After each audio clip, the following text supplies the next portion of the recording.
cette île demeure mystérieuse. Tout ce qu'on sait, c'est que la tribu autochtone des Sentinelles qui y vit est l'un des peuples les plus hostiles de la planète et surtout, le seul qu'il est totalement impossible d'approcher.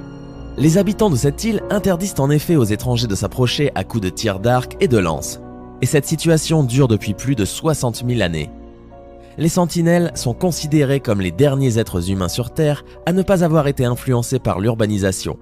Marco Polo avait même décrit les habitants de cette île comme agressifs au plus haut point et qu'il les soupçonnait de pouvoir même manger toute personne étrangère qu'ils captureront. À ce jour, seul Trilokinath Pandit, un universitaire indien, a pu entrer en contact avec cette tribu en 1991, le temps d'une petite visite où son équipe et lui ont dû s'accoutumer à leur tradition en ôtant tous leurs vêtements. Ceci aura été le dernier vrai contact que les Sentinelles ont eu avec le monde extérieur car depuis, ils ont complètement refusé de réitérer l'expérience. La tombe de Genghis Khan. Une récente enquête de l'université d'Oxford au Royaume-Uni a révélé que près de 16 millions des hommes vivant aujourd'hui sur le continent asiatique auraient un même ancêtre mâle. Et cet aïeul commun ne serait autre que le grand empereur mongol Genghis Khan. Certains vont même plus loin, affirmant qu'une personne sur 200 dans le monde descend de la lignée de Genghis Khan. Cette grande figure de l'histoire a grandi dans une petite tribu en Mongolie qu'il transformera en grand empire mongol. C'est ainsi le plus grand chef militaire de l'histoire. Mais malgré sa popularité, Genghis Khan a été enterré selon les traditions mongoles dans un endroit inconnu. On raconte selon la légende que les soldats qui escortaient le corps au mausolée ont tué tous ceux qui croisèrent leur chemin pour cacher le lieu de l'enterrement.